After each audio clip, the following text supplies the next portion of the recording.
Danielle, I am so excited to have you back on this show. Mm. Your words, your new book. We're going to talk about how to be loving. My friends, this is like, I think the Bible we need for 2022 and beyond. We're going to go into it. And I just want to thank you for your authenticity and who you are. I am so flippin' excited to just dive into this today with you and share you again with my beautiful listeners and beyond. I just appreciate you. Mm. Thank you. We were just saying pre-mic, like this is my first conversation about the book.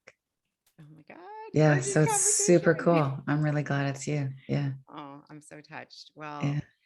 all right. I must say, and we'll have all the information. So if you're watching this for everyone, and if you're just listening, first of all, I love the pink circles, and it's called How to Be Loving as Your Heart is Breaking Open and Our World is Waking Up. And in going through this book, I got to be honest, I was like, oh shit, I'm highlighting everything. Like, how am I going to narrow it down? So I asked my heart intelligence, my intuition, okay, what are we going to focus on? And I really feel like I want to dive in because there's some concepts and things you talk about. Oh, girl, I was like, yes, we need to go there. So I want to start deep. I want to go, we're taking our boat, we're going into the deep end. I want to go into the ego first. You talk a lot Okay. about Of course. egoing, self-improvement. Like I want, and I got some quotes in here, but I really want to go there first. I think this is something people get confused about and Mm-hmm. don't understand. So let's just start there. What Okay. your your your way of looking at the ego, and I'm gonna like keep flipping. Everything is earmarked Mm. in this book. Well, I can tell you my old way of looking at the ego Yeah. and then my current way of looking at the ego. So my old way was the ego is my enemy. Yeah. And it's something that I need to get in check and sublimate. I'm embarrassed by my ego. My ego is not spiritual. I'm arrogant and manipulative, and that's all my ego. So I labeled my ego as all this kind of arrogance and bravado. And then I had experiences of not feeling brave at all and being afraid and having waves of anxiety, and I realized that was my ego too. Mm. And so the ego, we tend to think of it as like this kind of more glamorous thing. You're too big for your britches, but it's also you're too afraid to speak up and your self-talk is just terrible. That's also the ego mind. The ego is really just an exaggerated sense of like, I'm separate and I'm dividing all the time. I'm superior, I'm inferior. They're better, they're worse. They, me. Divide, which is really just keeping us from like oneness awareness that we all come from the same source, that we're all interconnected. And this is really the punchline with the ego, that my ego is part of me. I created it. It's my little thought baby. And why would, as the mother of all of my neuroses and my obsessions and my psyche isms, I'm responsible for those things. Why would I banish them? I wouldn't leave my kid on the porch. Why would I leave my ego out to dry, to transform, right? So the ego is always barking like, leave me alone, leave me alone. Here's all these reasons to think you're less than or they're less than. But really, would you just take me in and love me as is? Which is what everybody wants. Everybody wants, no matter how secure, insecure, evolved, unevolved you are. Everybody can relate to, of course, I want to be loved as is. All my stuff, all my brilliance, all my shadow. So my before and after with the ego is, I got you. I see what you're doing. And it's like, come on in. And if you do it again tomorrow, I'm still going to love you. And even though you were arrogant 25 minutes ago, I know that what you really wanted was love. And I got space for you. So like, what's really, so when I have this conversation, like when I you know, we all have those moments where we do something and we just wince. We're like, I cannot believe I said that. And for me, it's like, oh, I can't believe I gave that advice, that unsolicited advice. Like I say that I've sworn off it, but not, not really. I can't resist, you know. And oh, I cannot believe I said that again. That's my, and then I stop. What is that? So I can say right away, oh, that's me being inserting myself and thinking I know better and all those things. And then instead of judging right away and saying, I'm a bad person, I'm not that spiritual, I'm such a, you know, I'm such a spiritual hypocrite, I just go, oh, that's okay. Here you are. Let's look at it. And then I look at, oh, I want them to love me, or I don't want to lose this opportunity, and then my ego starts to just chill out. And that's really all we want. Like, I hope it's obvious by what I'm saying. Like, we don't want to be banishing it, but let's just aim for, like, instead of enlightenment, just ego chill. Mm. Yeah. You know that, okay, so I've got a couple like reflection. I'm listening. I'm like, whoo, there's a lot in there, even in that. And I think of, you know, that Buddhist thought of stay in the middle.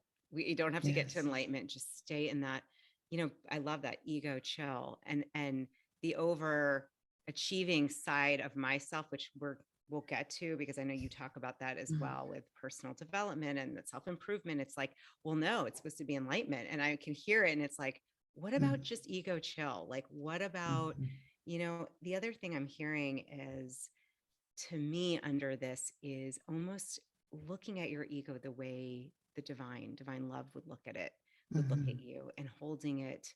You know, that's what I keep hearing in so much of what you're writing is, how would cosmic love, whatever you call it, the universe, that love with the capital L, how would how would love look at ego? And as you said, you know, you can be shitty, and then 20 minutes later, you know, it could happen again. And it's like, not judging it, not trying to fix it. This to me is revolutionary, Danielle, because there's a lot of people, books, things written about, like, you gotta overcome it and crush it and stump it and banish it. And what I love so much about what you're saying is, heck no, this is mothering it. Like, just, I got you, being with it, you know, ego chill. Like, it's not about, we don't have to transform it. Like, we don't have to. So I think if I'm really getting the essence, that's what I'm picking up. We all hear this, love all of you. But the subtext in our space, our wellness space, is accept your ego. Yeah. Meaning, don't accept it. Make the exception. Love all of you, but that one part of yourself that's such an asshole, you know, like, and here's the thing, like, loving your ego. I mean, I can hear like the Psych 101 conversation happening of just like, are we just perpetuating self-centeredness? And nope. And this isn't a spiritual bypass. This is, I'm awake. Yeah. I see it. I want to be a whole person. I'm noticing my behavior. I'm noticing the impacts of my behavior on myself, on the person in front of me, on the environment. I'm here for this. Yeah. And I'm going to apply love so that I can become even more conscious and more sensitive and more diligent and dedicated and committed and all those things. Yeah. So loving your arrogance doesn't make you more arrogant. It makes you more accepting. It makes you more spacious. You become a bigger person. You have more room to feel, give, and receive love.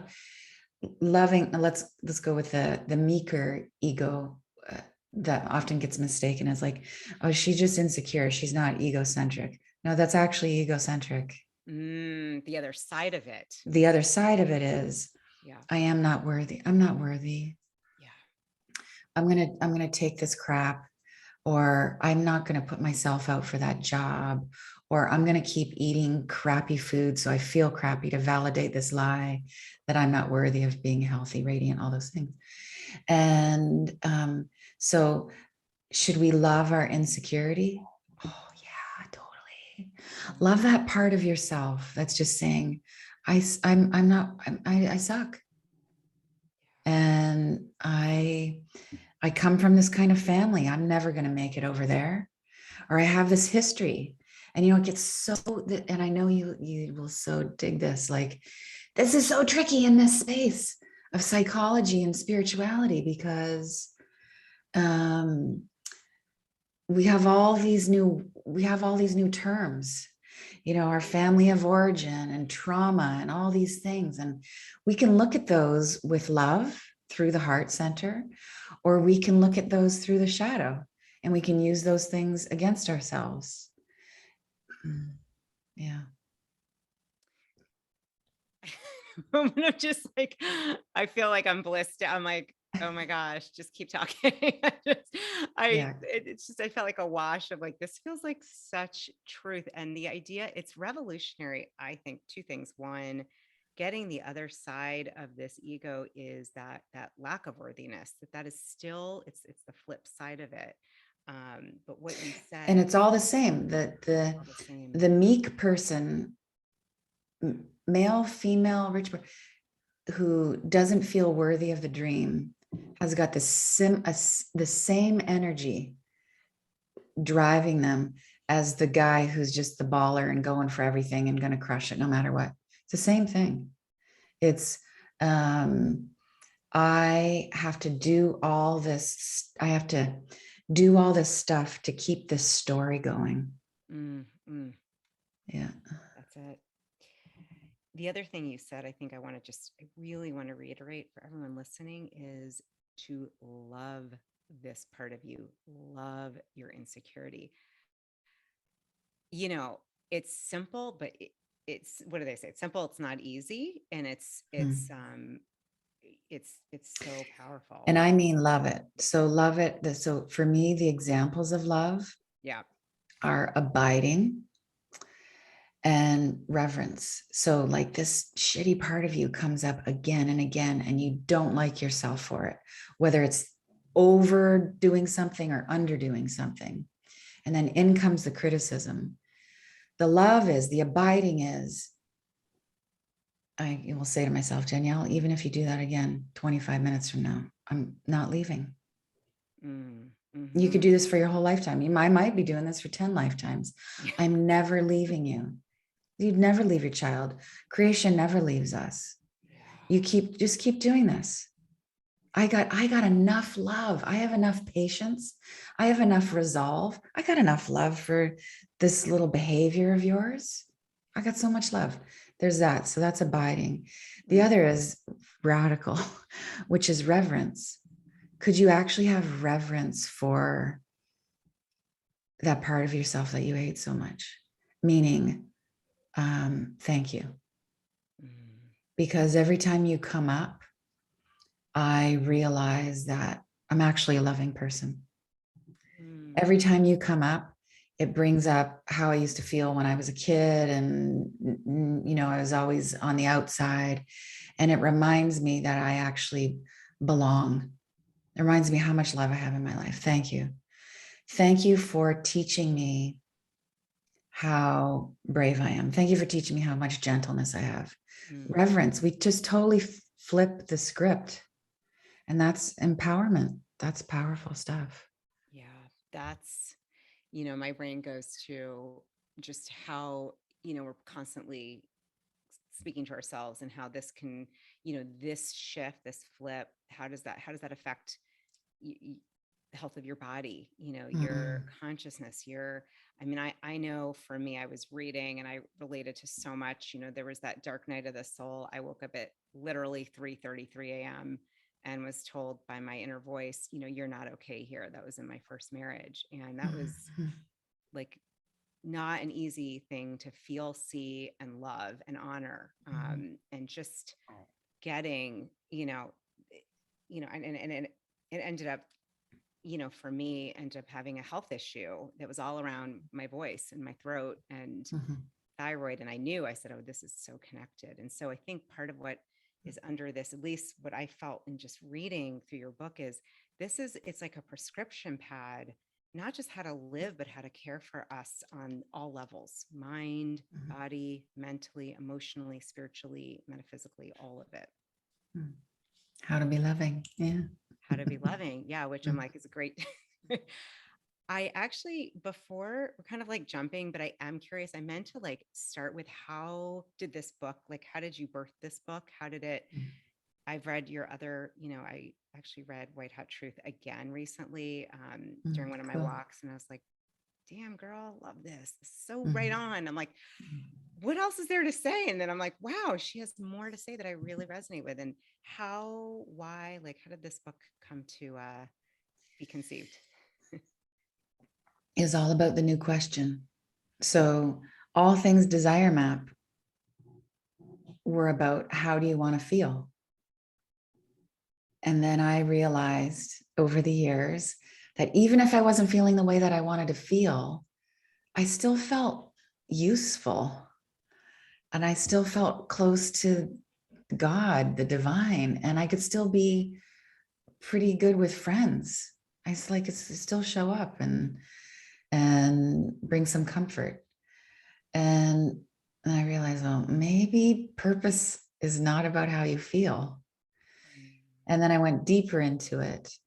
And, a lot of personal research and mystical research. And the conclusion is feelings really come from the subconscious, from the unconscious realm, all the lower chakras. And that's like this whole deep, crazy, awesome conversation that makes a lot of people uncomfortable, right?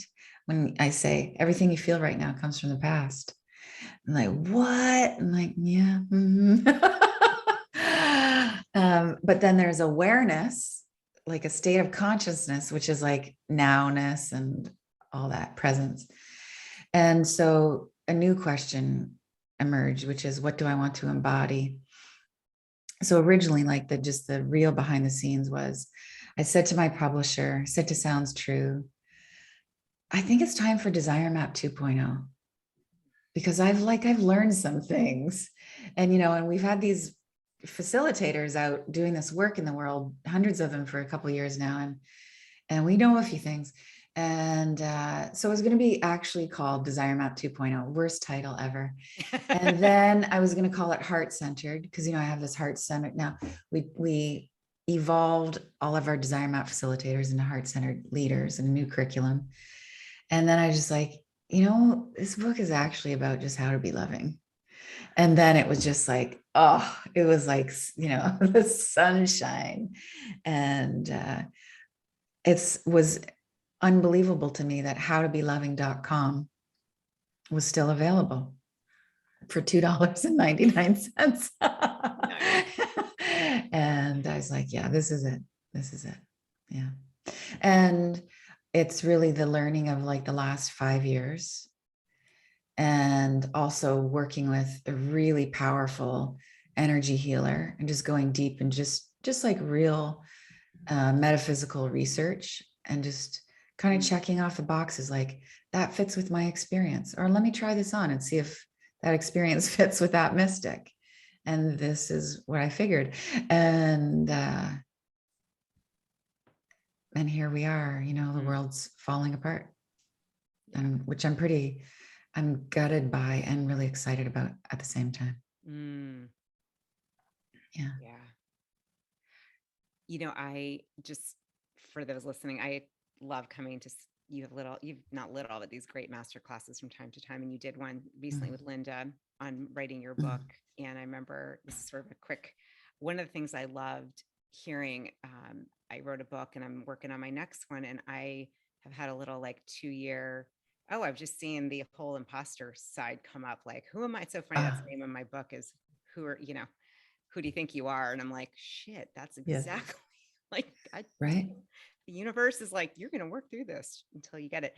You talked about though, and I so appreciated this, and I hope I'm getting it right, but that you really were careful about what content you were digesting and taking in so that you could really write this from your own experience. And I thought that was fascinating. Just this book, to me, reading it feels like it, not that you didn't have research and other their quotes, but it felt Mhm. so authentically you and not, taken from this idea someone said. I mean, I know we all have thoughts Mhm. that have been connected to others, but it just, Sure, sure. remember you talking about that as a practice really, and how you do your writing your book. I just think, I know a lot of people want to write books. I thought that was so Mm. fascinating.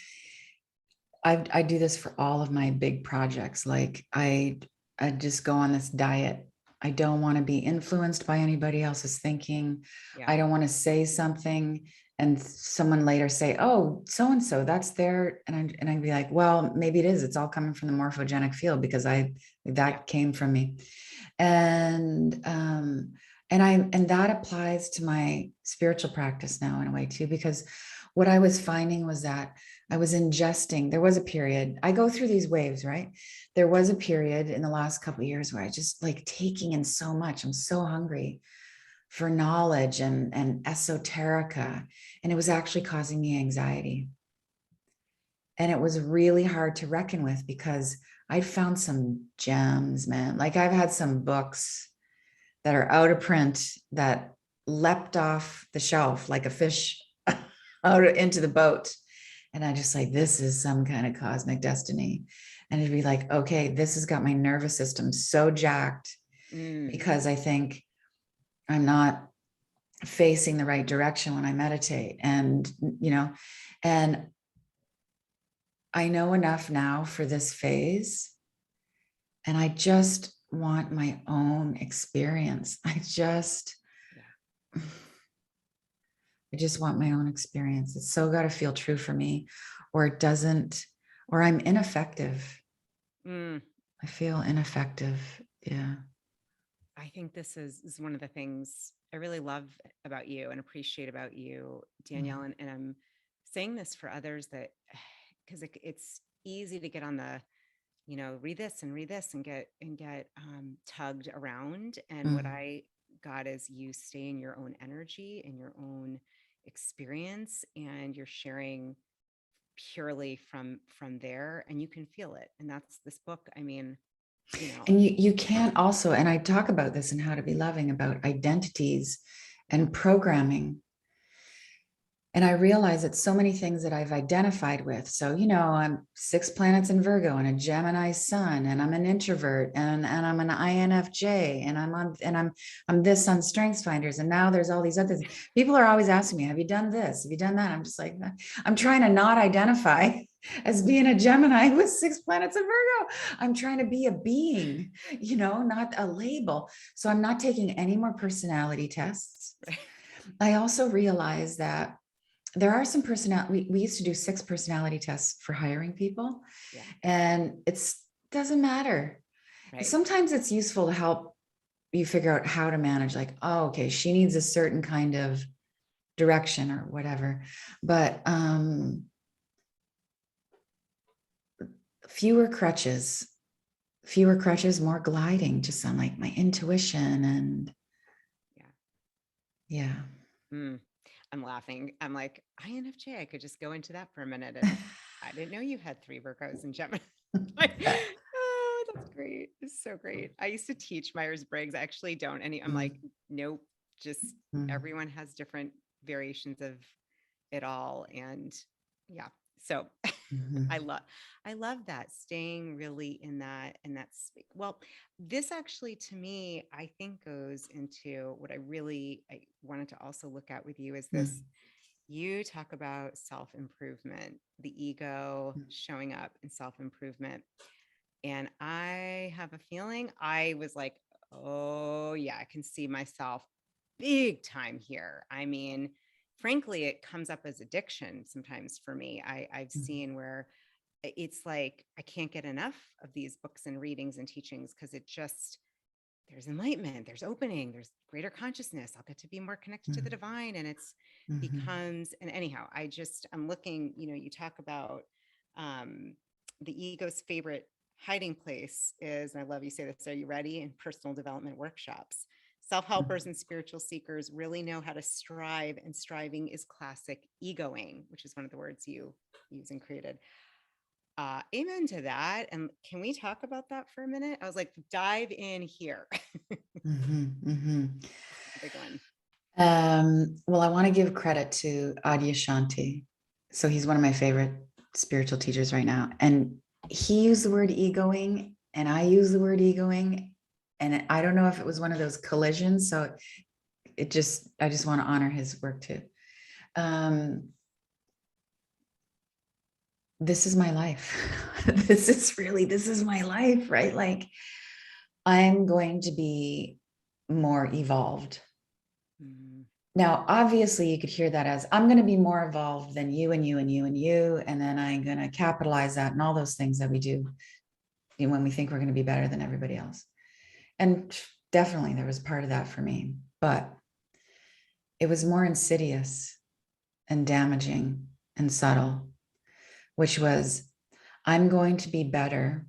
I'm going to be more evolved so that I will finally be worthy in God's eyes. I'm going to burn all this karma because I must have this evil streak. I'm going to get better so I can relax. I'm going to get enlightened so that I can chill. No, you chill now. And you figure out that's actually more enlightened. It was just this striving, like always something else to do. Another book, a longer meditation, another lap around the seawall, another cleanse. Look, all those things are beautiful. I uphold all of those with so much respect. All of those are practices in my life. I meditate daily. I'm a fervent prayer. I want to know God more than anything. I do all the things on the summer solstice, and it's now coming from this different place of like celebration. It's energizing. It's not punishing. If I don't get it right, I'm good. And I actually feel more expanded, and I'm more playful with my practices. Like some days, yes, I get up and I go deep and I make the time and I really want to get through all those layers. And some days, and that's energizing. Some days I don't feel that much more expanded or useful after I really gave her on the meditation cushion. Some days I got 10 minutes to do a 30-minute meditation. And it's what I got. And I feel so expanded. And I think it's because I'm being so loving and chill with myself. Like, oh, LaPorte, you're so diligent and great. Let's just dial in that 10. And take a few more breaths. Yeah. Just to reflect this too, because I might sound strange, just getting to watch you over the years and even getting to talk to you. And now you're like living and breathing this. I can sense that and feel that in you. And I think what I'm also pulling here is this is about an energy, where you're coming from. Is it energizing? Is it a celebratory energy versus, I know for me, having practices as well, I have my heart coherence and my meditation and my, two-way prayer, and then my vision statement. And it's like, I mean, and yeah, I know. I'm We're like, so busy together, you and me. yeah. I'm like, wait a minute, did I even feel one effing thing I just said? Like, I'll go back and I'm like, screw it. No, I'm like, you know what? Today I was like, I did the heart coherence. I pulled up Yogananda's scientific prayer affirmation. I'm like, I just want to will my cells to glow. That's it. That's Yes. today. And I was like, that's great. That's good. That is. And I really felt this encouragement, after reading this. I was like, Danielle's doing this. I can do this. I can chill out. It's interesting you brought up Yogananda. I love his work. I quote him a lot in How to Be Loving. And why I gravitate to his work is because he's fierce. Yes. But he is fierce in kind of breaking some rules. Like one of my favorite teachings of Yogananda's is like, Don't just burn through your karma. Don't let your karma control your life. What? This is paradigm busting. You have it. You have to rectify it. You got to bring everything back into balance and clean it all up. But just like do it. Don't make it a big deal and keep wanting what you're wanting. And at the center of your desire is God. Like want to unite with life so intensely. You're just like, karma, got it. Yeah. And that appeals to the overachiever in me, but also, um, but also to that part of me is just like, because he also teaches this, all the great mystics get down to self-compassion. If you are not being compassionate with you and all your stuff, you've missed the whole point, lifetime over lifetime. And then this gets me really, I want to write more about this. It's just like conversion stories. Like I'm so interested in people who are hardcore addicts and then turn into sages. This is fascinating for me, you know, really the darker the dark, the lighter the light. And how that works for me now, like how that shifts my thinking is I give everybody the benefit of the doubt now.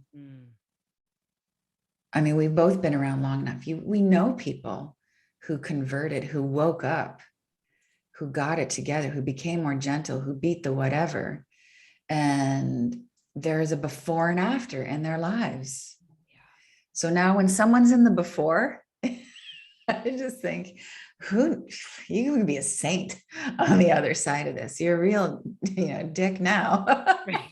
But who knows? Right. Philanderer could become the greatest philanthropist. Philandering and philanthropy are not related, but I just thought that was a nice rhyme. Yeah. Anyway, you get the point. That's brilliant. Yeah. And to me, like it's seeing that future self, that higher essence in somebody, that it's such a great way to see that, because I mean, anyone that's gotten to the other side started in the place where it might be, we're seeing that person's before. And yeah. What happens when we give people grace and we see the higher version? That is, by the way, I want to say, I try to practice that. That is, to me, like a mastery level. That's mastery level. Yeah. Yeah. You know what helps is to just go, wow, we're from the same source. Yeah. It's like, I now do it just reflexively. It's just, I'll be walking down the street. You'll see the homeless guy and you'll see the person who they don't look, sound, smell like somebody who's successful, let's say, and you go, wow, we're related. That violent guy yelling on the corner, everybody out front of in the liquor store, same people I've been seeing for months. We have the same mother. Yes. Mm-hmm. And you are a part of me. I am noticing you because you're a part of me. So I see that guy and I think, wow, he's hating himself right now. He's numbing out from hate and trauma. How am I numbing out from hate and trauma? And then I go about my day, but sometimes those can be hugely revelatory moments. It's easy for people like us in the wellness space to be like, oh, my spouse, my mother, my boss, they are such a reflection of me and I'm going to own that. Yeah. And I'm going to talk about that in therapy. But let's just get a little further afield to people who you would never be this lifetime. Yeah. It's not just about, did you vote the same? This is, someone has really not got it together. What part of you really does not have it together? Yes. I know there's some, I'm like, my brain's searching. I try to write down the different topics and pages, but there's something in here where you say that. And it's interesting. I know you're in Canada, I'm sure there's quite a variety of folks in Canada. You certainly have quite a variety here over in the States. And if you want to travel into some smaller communities, it's like, wow, okay. I don't know that I would hang that flag, but what part of me is feeling Yeah. separate or, Yeah. and, I tend to, for me, especially in the DC area, come up a lot against arrogance and Mhm. and it's uncomfortable because I'm like, it makes me uncomfortable. And then I have to look and say, okay, lovingly, what part of me is where Mhm. is there arrogance or is And that? that doesn't let anybody else off the hook. Yeah. It's like you can still see someone who's doing something divisive and unjust. Yeah.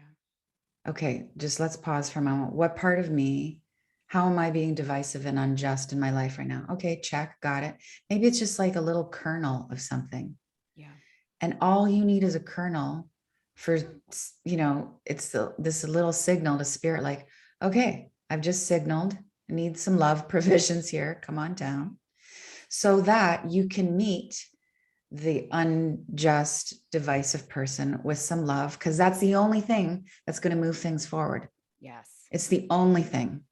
It's not about how you figure out how your argument is more rock solid than theirs. It's not about pointing out why they're divisive and unjust. It's about, okay, how can we relate? And we'll move forward from there. Otherwise, just we going backwards, which we've been doing for eons. That's exactly, I'm like, everyone, I'm going to pull that out. What you just said, that is like so crucial. That just lit up for me.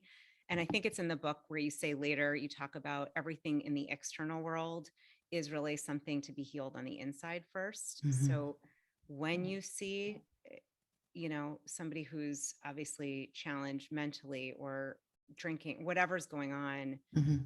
there's something to look at within yourself. And you just said it, you've got to bring in the elixir is love. It's not a better argument. Mhm. Mhm. Mhm. And now someone's going to be saying, yeah, but what about I'm doing some kind of social activism work and we really need to move this issue forward and Right. there's all this injustice. You do that on behalf of love. You do that without the intention to harm. Right. So when you recognize your commonality with the person you are, quote, fighting against, then you can access that virtue of harmlessness. Mm. So you can still, I don't love this term, speak truth to power. What's power? I mean, we've got such a perverted definition of power, right? Yeah. And truth for that matter. But it's like, you don't have to say, you did this, failing. You can say, this is this way. This is where we need to go. And you just hold the vision and you keep repeating the vision. Like, we're here for peace. Mm. We're here for unity. We're here for equality. How do we do that together? Instead of point, slay, demonize, make a campaign out of demonizing, cancel, invalidate, vilify, and exploit, which all of those things happen in the name of spirituality and social justice. Yeah. We just become what we're fighting. We become the same energy. I think this is key to clarify, if I can, is that, we often hear this term, you don't, become what you're fighting. It's hard sometimes for people to wrap their heads around. They're like, well, I'm not going to become divisive or racist or over capitalistic or whatever that is. They can't see that. It's like, no, but you can become the energy Mm. of oppression, you can become the energy of hatred. You can become the energy of polarization, fighting for all your good things. And that is backwards. I so feel you on this. I'm like, gosh, we need a whole new legal system and way of doing legal Oh, work yeah. Yeah. as you're speaking, and especially in this area where it's like, like Mm-hmm. that's a lot of what's happening here and everywhere. It's the energy where you're coming from. And that is it's everything. That is Mm-hmm. everything. I want to go in for a minute. There is so much here, but something I also really want to look at is this whole concept of acceptance. I thought it was really, really powerful what you talked about with accepting yourself. And I just intuitively, I know, and it kind of goes back to that loving those parts of you,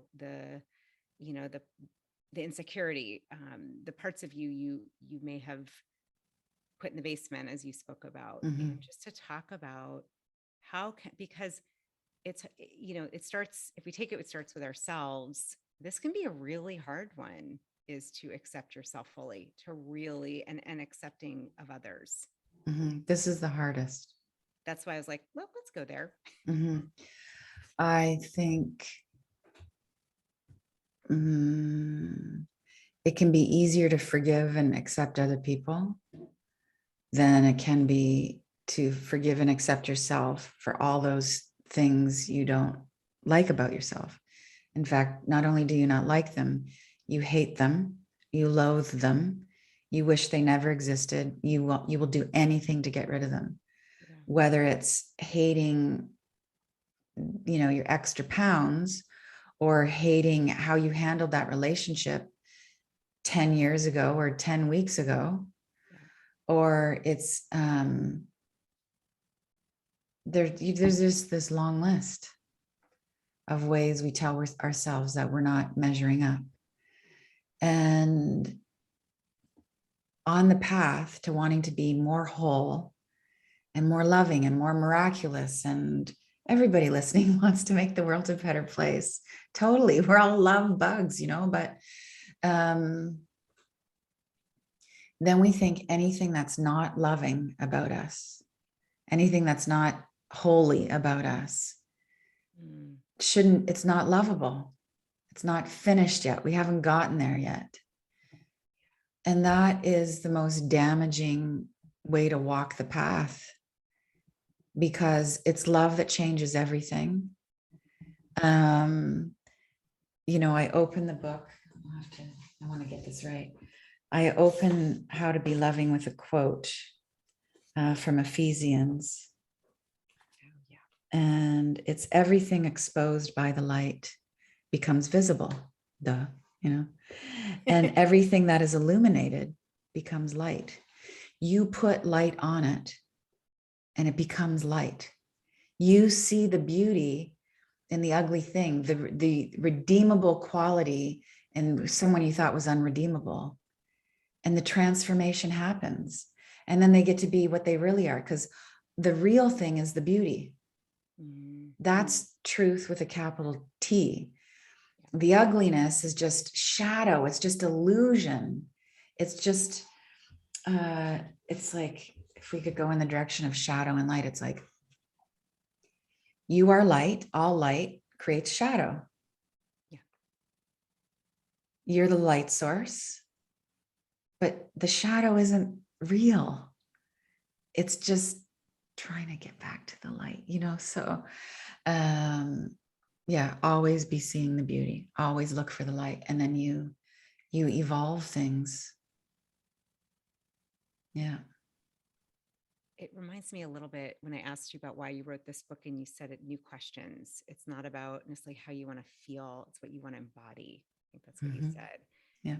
And I'm getting kind of the golden thread question is, is like, how does the light see this? Or how does if we're all light, it's kind of this, like, looking at it from that lens. How is this helping me to see and feel and be my light more? It just feels like there's this underlying powerful question.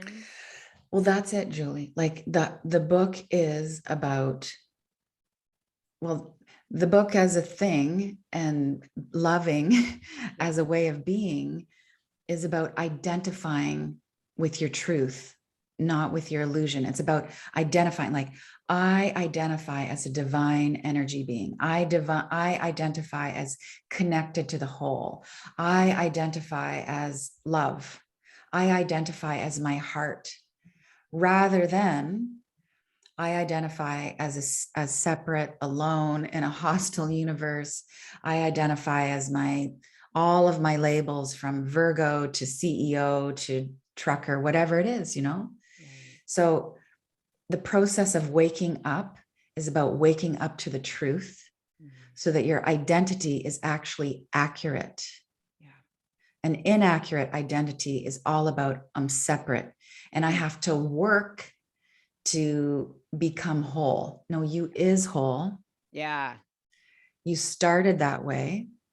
All we need to do is just focus on that truth, and the rest melts away. I think this is the most liberating proposition here, which is, yeah, look, I have an ego I want to get in check.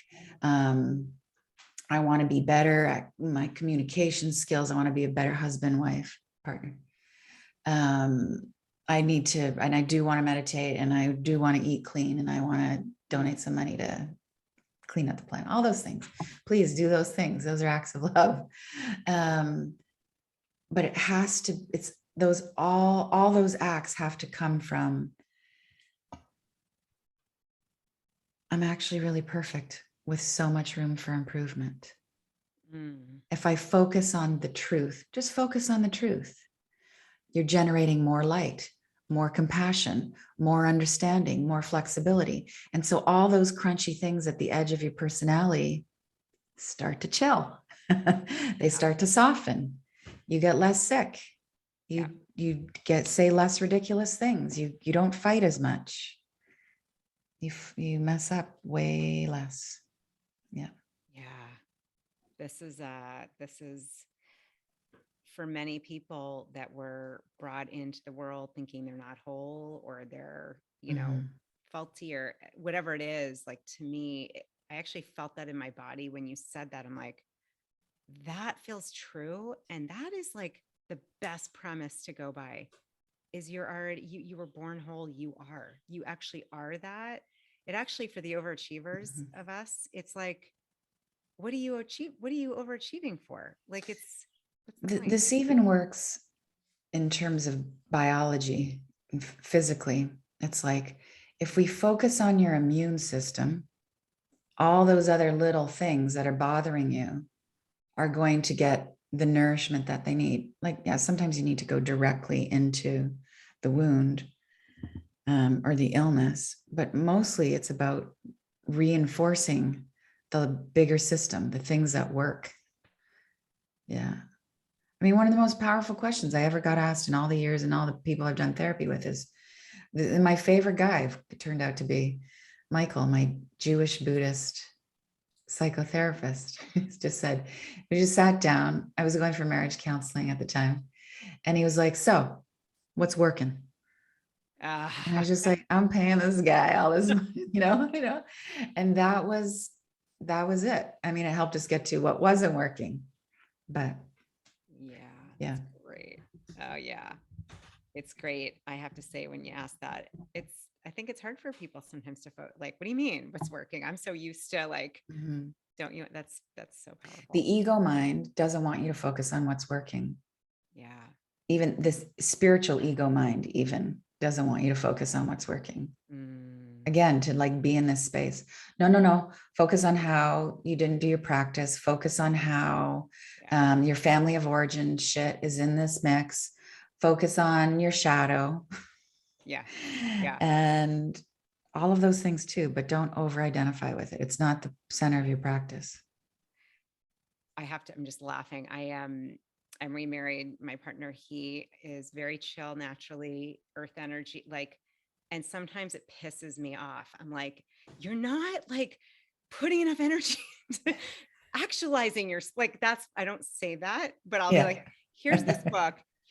I just bought you a heart coherence tool and a meditation. And like, why don't we do this class together? And he's like, totally fine. And I'm like, I think he's a teacher for me. I have a feeling this chill thing. I mean, and we laugh. He's like, I'm good. I'm like, you are good. Like, I've had a similar revelation.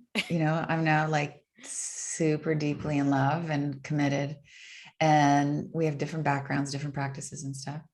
And what I realized, and then I learned this in like my larger life too, the reason that doesn't work to say, do this, I highlighted, like in one relationship, I used to actually highlight paragraphs, leave the book open, like post-it note.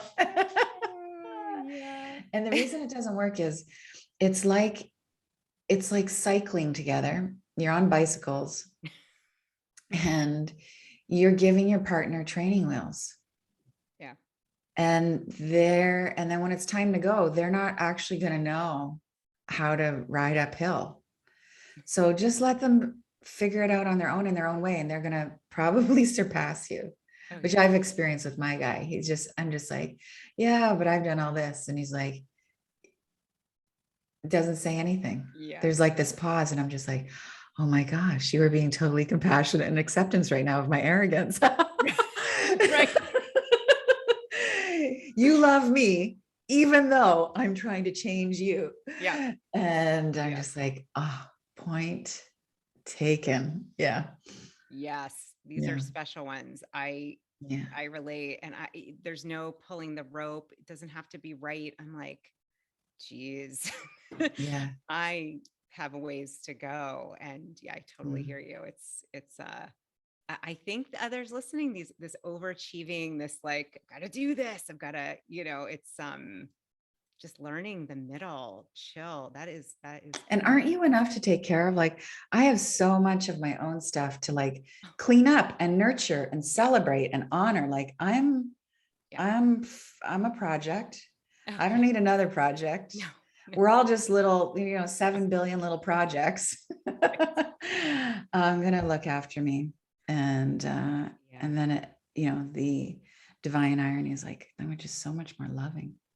Yeah. Mhm. Yeah. Stay on. My thing is, I'm like, just stay on my side of the street, Julie. Just stay. Actually, I just heard an acronym. I was thinking of you. I was going to show. I loved this page. This was like the love it all. Love it all, love it all, love it all. I was like, this is it. Love. I just heard letting others voluntarily evolve. Evolve. Oh, that's a good one. That's a good one. I was like, shit. Yes, that's a good one. Moi. I would refine that. I mean, that's totally fun. An acronym is true, but you can only evolve voluntarily. Yeah. Yes. I mean, real evolution can't be forced, which is our whole point here. That's right. That's right. Which goes to acceptance and goes to everything we've said. Before, I never want to wrap any conversation. Yeah, it's so fun hanging out together. Delicious. Yeah. If we have time for a quick, I did want to get into receptivity. I thought that yes, I love this, especially for women who are powerful and want to get things done and are making things in the world, which are mostly all women. Yeah. Yeah. It's like, basically that would be probably almost everybody. Yeah. Because we are the multitaskers. Yeah. I'm going to the page now. I had a lot of notes on this. Okay. So let's talk about receptivity and how this relates to. Yeah. Here we go. Yeah. This is my favorite topic to discuss in a business setting. So if I get hired to do a speaking gig, I'm like, okay, let's reframe power. Everybody steps up, and I'm just like, has nothing to do with endurance or suffering or being a baller or getting more done. Power actually has nothing to do with productivity. Power has everything to do with receptivity. And so my philosophy and my experience is like the universe, creation itself, the divine mother, divine father, infinity, whatever you want to call it, the universal intelligence is just waiting for you to pay attention and for you to take the cues. Who do you want to take your directions from? A self-help author you've never met, or you're an ancestor who just didn't get it right, a mother who's just projecting on you for decades, or do you want to take your cues, your directions from the divine, from the universal mind? I think it's better to aim higher on this, right? Like go to the source. So the only way to do that, and should I take a stand on this? Yeah, I'm going to take a stand on this. The only way to do that is through some stillness and some reflection. And that is different for different people. Lots of people feel like I'm still when I'm in motion, when I'm swimming, and you get into that numinous meditative space, not hypnotic. That's a totally different state. But to sit with your questions and to let some things come in, that's one way. The other way, and they're both required, is to actually take out the garbage so that the flowers can grow. Mm. So like you're clearing your mind of repetitive thought forms that aren't serving you. You're getting rid of all those scripts and those loops. And how do you do that? You do that through meditation and prayer. You are cleansing your physical living space. It's not just about decluttering so that, you know, it's better to the eye. This is about, you know, everything is energy. Clear some space so the universal mind that's waiting for you can actually start trickling into your thoughts, your words, your deeds, your actions, your living space, your relationship, all those crevices. The light wants to come in. Mm. And that's receptivity. So it's a going with the flow. It's not pushing. And we're really afraid to go there. We're afraid to pause. We're afraid that we're not going to get the right answer when we're quiet. And all those things that, what will happen if we follow our intuition, we do the wrong thing? Well, you know, what's the alternative? You follow somebody else's advice who doesn't even know you and you do the wrong thing.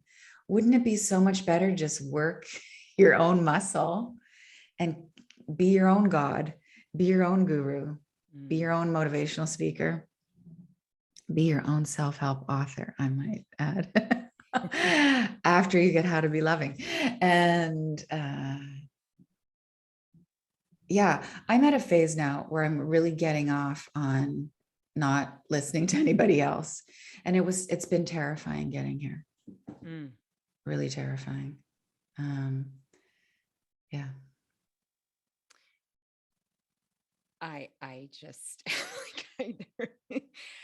boom, like you just, that's a gem. Those are some gems there, Danielle. And I so honor and acknowledge you on the terrifying steps it took to what I'm getting. And I feel is so true is, you know, it's being able to hear your own, that the wisdom of the infinite through your own channel. We all have that gift, and that you've made an oath is what it feels like to, I don't know if you actually made an oath, but it feels like you made an oath to yourself. Like, I am going to follow this and within you. And Mm-hmm. it just reminds me some of the reading I've been doing and thinking about around getting to be our own guru, our own savior, our own, you know, you get to be that embodied, receptive, divine connection. You get to have yourself plugged in to source without Mm-hmm. someone else trying to plug into you, if that makes sense. Mm-hmm.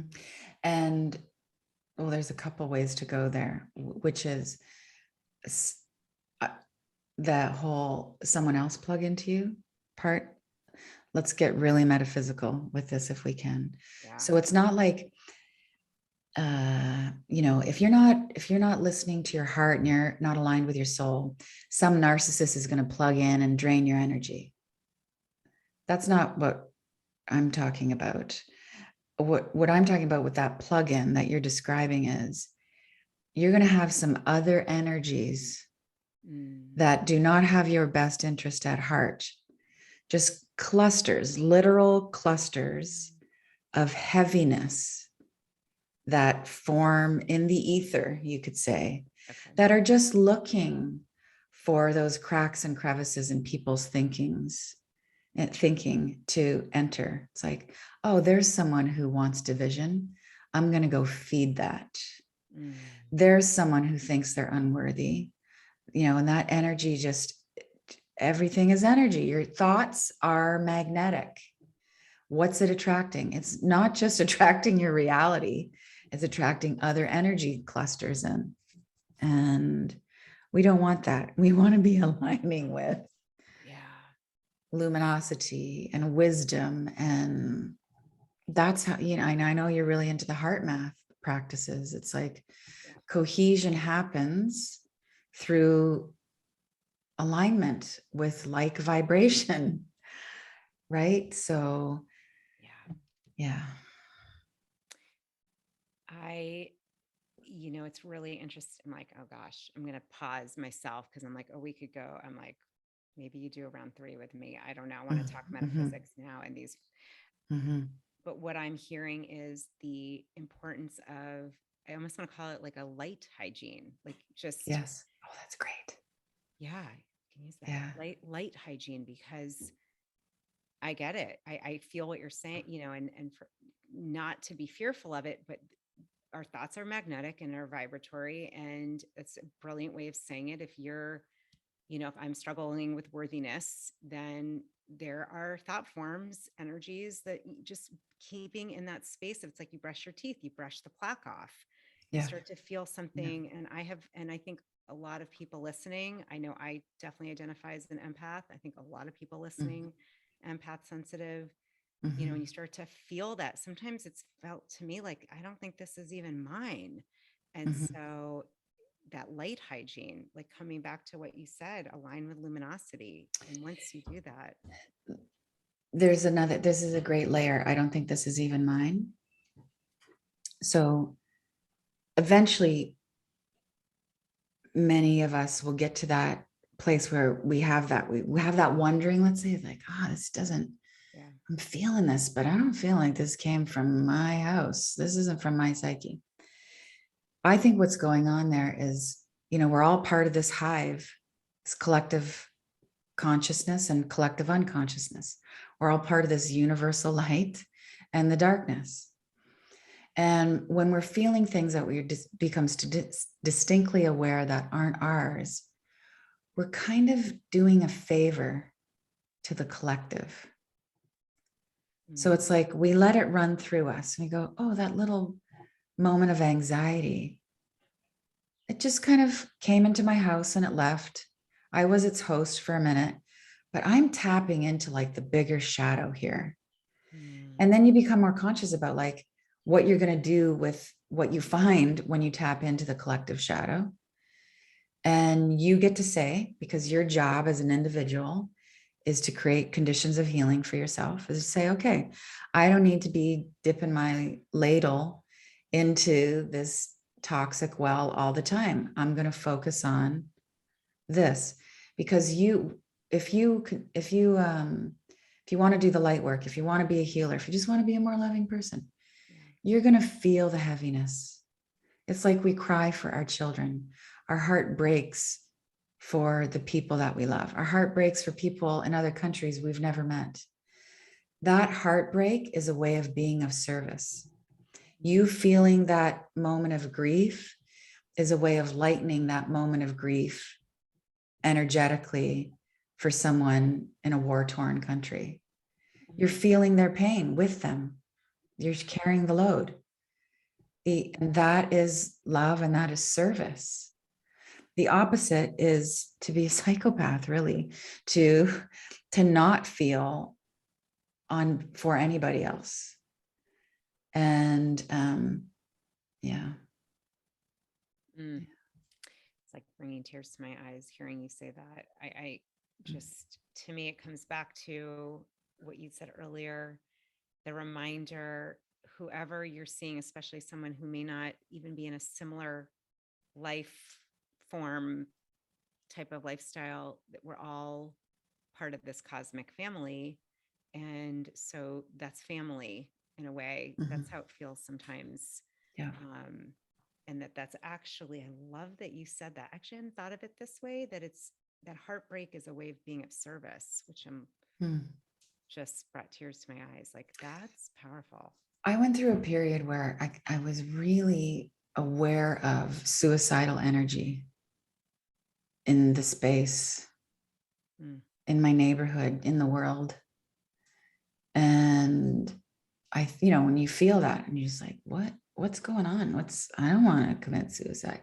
And it's just like, oh, wow, this is happening and I'm tapping into it. And then I have to let it go. It's like clouds. It makes me more compassionate.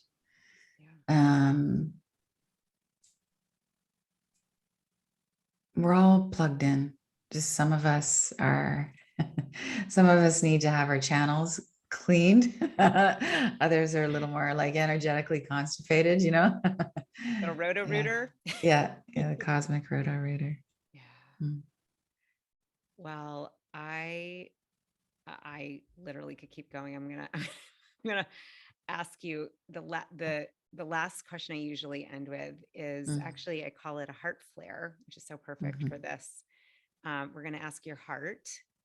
Well, I feel like your heart's been speaking all day, but ask your heart, is there anything she is wanting to share that I forgot to ask, didn't come up? We're going to give your heart a little chance to flare it out. Mhm. If there's anything else. Who can you forgive today? Hmm. Who could you even just consider forgiving today? And what would it look like to forgive them? Hmm.